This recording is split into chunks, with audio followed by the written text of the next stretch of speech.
So the last major fashion week of this year has just concluded, and you may not care about that, and that's okay. But here's what's not okay. You see, there's been a noticeable difference in the appearance of fashion industry professionals. Now, we're not talking about the models. Models are consistently thin, but for some reason, this fashion month, everybody else is too. And this is all because of a miracle weight loss drug that actually works called Ozempic. Now, here's the weird thing. Nobody wants to admit that they're on the O, and the reason why is complicated. So what exactly is this Ozempic thing that everyone's been talking about? Now, the first thing that I need you to understand is that this drug was discovered by mistake. Just like Viagra used in blood pressure trials, they noticed that it had certain side effects that other people would consider to be beneficial. So Ozempic was originally formulated for people with type 2 diabetes, and it helps regulate your blood sugar levels. However, what they discovered was that this drug had effects that reduced people's appetite. A lot of patients during the early trials for this drug lost a lot of weight, and they realized that this would be a much more beneficial use of this drug as opposed to combating type 2 diabetes issues. So everybody had that friend in high school that used to have to carry an EpiPen around with them everywhere they went just in case they accidentally ingested a peanut. So Ozempic essentially has the same application process. Instead of injecting adrenaline into your thigh, this time it's a drug that's going to significantly reduce your cravings for the dietary bad habits that you usually engage in, and that's going to make you lose weight over time. Let me show you something cool. So Ozempic is made by a Danish pharmaceutical company that you've never heard of called Novo Nordisk.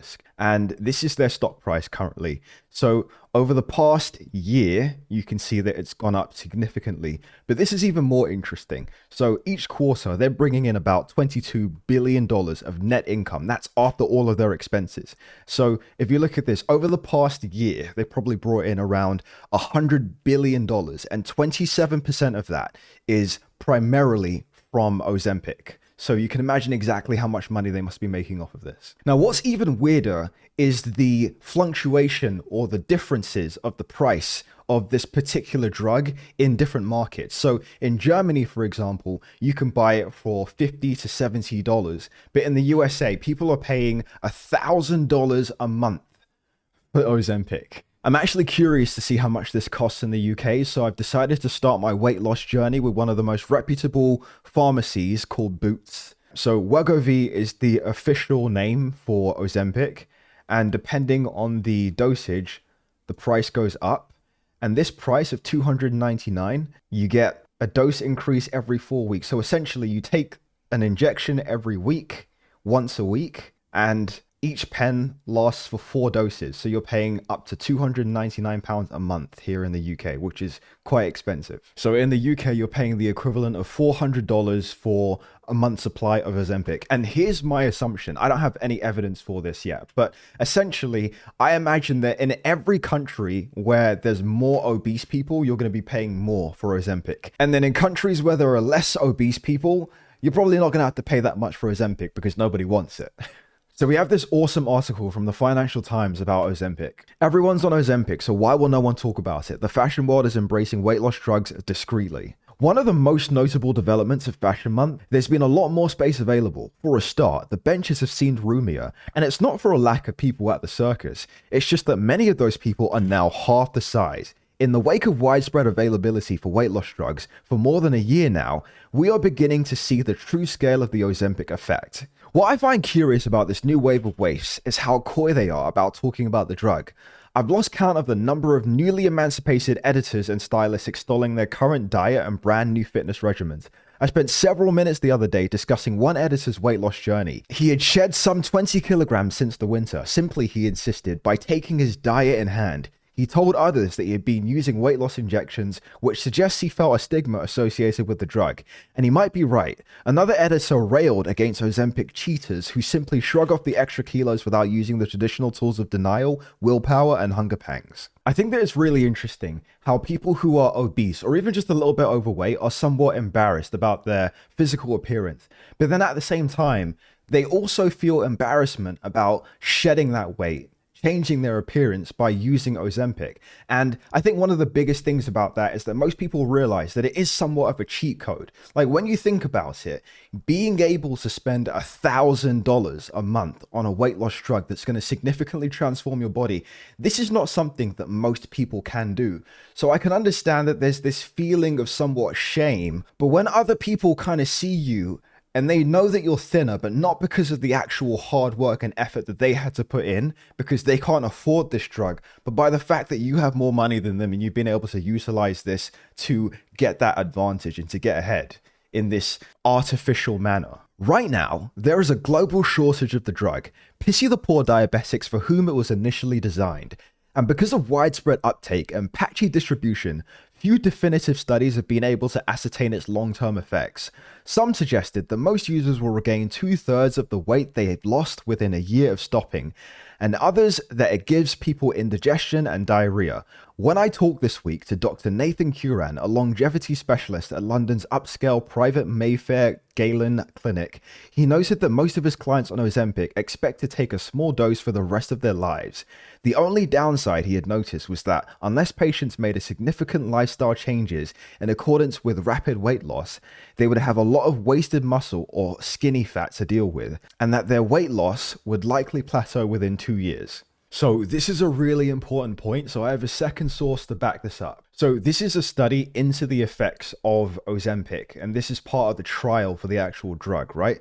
So this is the conclusion. 1 year after withdrawal of once weekly subcutaneous semaglutide 2.4 milligram and lifestyle intervention, participants regained 2/3 of their prior weight loss with similar changes in cardiometabolic variables. Findings confirm the chronicity of obesity and suggest ongoing treatment is required to maintain improvements in weight and health. This is insane, okay? If you haven't realized this already, basically, the whole idea is that if you start taking Ozempic, you will have to continue taking Ozempic, even if it's in a smaller quantity, for the rest of your life in order to maintain the weight loss that you have gained through this drug.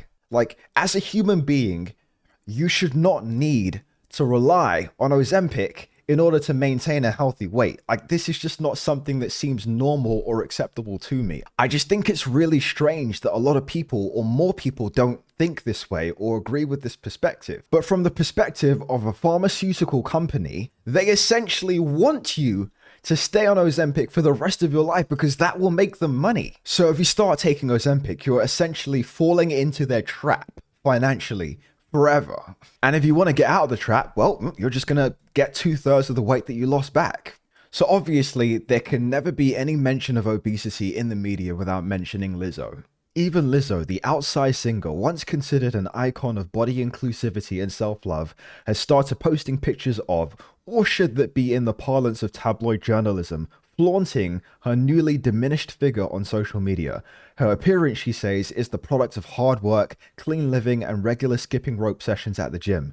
She says she hasn't used weight loss drugs to achieve her slimmer size, but the media is desperate for her to admit that she's indulged. Okay, so this is the Instagram post from Lizzo, where some fan must have posted something about her taking Ozempic, and this is her reaction when you finally get Ozempic allegations after 5 months of weight training and calorie deficit. And this is the comment. Somebody goes, "Did she use Ozempic or did she snort coke?" And she just basically doxed this guy. She just put his account out there for everyone to see. And there's even this comment from this one person. She goes, "Even if it was Ozempic, who cares? Weight loss is weight loss." If only it were that simple. Yeah, so it does look like she's definitely making an effort to get in the gym, to work out more. So that's good. Like, whether this is in combination with Ozempic or not, we don't know. But at least she's putting in the effort. It's good to see that. But at the end of the day, it's like, you don't know if they're using Ozempic or not. And so accusing people isn't going to help anything. Okay, let's wrap this up. Why should she be admitting to anything? Why does my slimmed down front row friend feel the need to deny his Ozempic use?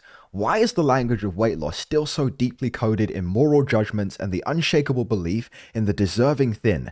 Slimmer people, goes the narrative, are stronger, sharper, and more disciplined. Fat people are deemed lazy and lacking in will. Ozempic has only compounded these prejudices. It's still a game of us and them, and it seems to me a weird bias that insists being fat is a personality trait that one must carry long after the weight is gone. It's especially painful considering that until very recently, fashion was dealing with a reckoning in which we demanded to see more body diversity. At most shows this month, the catwalks have featured one single outsized model forced to walk like some totem of our tolerance among a phalanx of rail thin girls. Fashion inclusivism, once a subject in the ascendant, has been squashed back to low priority. Fat is fine in fashion, it seems, so long as that fat person is someone other than oneself. I think it's funny how we come up with these words and then we just replace other words with these new words, and it's supposed to change the perception of certain things. So throughout this article, what we used to call plus size models, she's now referring to as outsize models, right? And apparently this is the new buzzword for that particular, shape of person in the fashion world. And that's how it's been over the past month in these fashion shows. But it's really interesting how in the past, the inclusivity of obese women or like people with curves, love your curves, love yourself, accept yourself for the way you are. And then with marketing and advertising, you see a lot more shapes and sizes of people being embraced. And that literally led to the downfall of Victoria's Secret, who was essentially villainized for creating this idea of like the perfect body type and whatever. But now it almost seems like we're heading back in that direction. But you know what? At the end of the day, right? Every cause has an effect. Every action has a result, right? So if obesity is the result, then the cause of that is living a lifestyle that is not conducive to being a healthy person, whether it's not working out, whether it's not eating correctly. And you don't have to eat perfectly to have a healthy weight or to have a healthy body, but you just need to make better decisions. Ultimately, there are certain people with certain medical conditions that make it harder to lose weight. But the most important thing is just to make better decisions. It's the decisions that we make in our lives that ultimately determines what our life looks like. And it's the same thing for our bodies and our relationships and etc., right? And if there's one last message that I can leave at the end of all of this, I can't even articulate this the best way possible. So I'm going to show you a clip of somebody who can do it better than me. Go to the fucking gym. Yeah, I see you. I see you. Go to the fucking gym. And that's the bigger picture.